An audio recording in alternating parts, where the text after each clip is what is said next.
Vallahi orada sadece...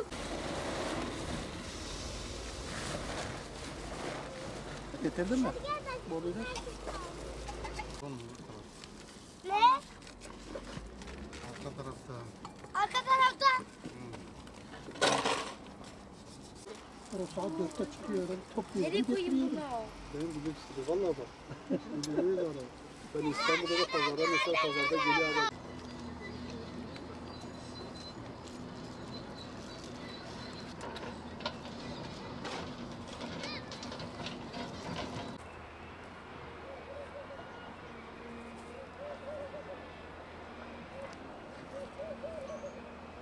Tamam. Vallahi her sene gibi mücadeleye devam. Gene hayat mücadelesiz olmaz. Bu sene de bir 15 dönüm civarı bir kendimiz ekmişiz. Patlıcan ektik, kapya biberi ektik. Ondan sonra acı dolma ektik. Bir de süs biberleri var. Onları da kurutmak için. Onları da ekmişiz. Ayrıyeten hallerden de alıyoruz. Adana, Mersin, Batman halinde de. Hani bizim hesabımıza uyacak bir mal olursa, bizi kurtaracak bir şekilde ise, ekmek varsa o iş yapılır. Eğer maliyeti bizi aşıyorsa bu sefer şu anda malı biraz durdurmuşum yani. Şu anda biber fiyatları bizi kurtarmadığı için durdurduk. Ama patlıcan bize uygun geldiği için şu anda patlıcana devam. Yaşını alıp getiriyoruz. Burada mahallede işçilerimiz var. Bu işçilere evlerine dağıtıyoruz. Her birisine 3 kilo, 500 kilo, 1 ton artık erken kalabalığına göre o işçilere dağıtıyoruz. Onlar ipe diziyor. Ondan sonra biz getiriyoruz. Suya koyuyoruz patlıcanı. Sudan sonra getirip gördüğünüz gibi bu tezgahlardan yapıyoruz. Kurutuyoruz. Kuruduktan sonra depoya götürüyoruz. Depodan sonra merkezimiz İstanbul ama internet üzerinde Türkiye genelinde her yerine de satıyoruz. Burada biz kabak yapıyoruz.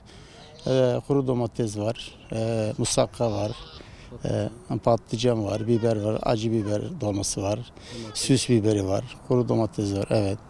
10-15 çeşit. Bunları işte kurutuyoruz yazın. Evet. Kışında merkezimiz İstanbul'da genellikle.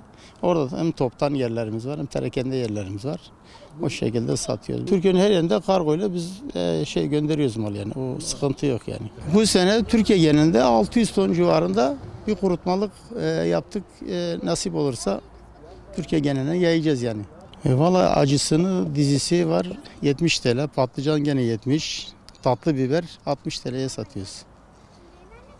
Her sala ve işe kurutmalık hem batman etkin hem biber, kapya biberi, domatesi hişk, kabağa, balcana, hem bana tef zuatkin bertavi işçi yemeğine ve hem bana kupiştime zuakir hem tef evkin hem Türkiye geneli tevacı hem tfroşun yani. Buna viavi benim nani zarar kefa hem viavi dertini.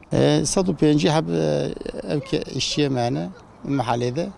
Mesela mal ben dinamana ku biber tentene sergiye çetkin ku balcamın hem dinamalı vanal malı hoş etkin. Hem çiğ malı vandı sintinin vederi hiştkin. و paşını hem dinaf tfroşun. Salih 600 ton hem mal teçetkin. Etari.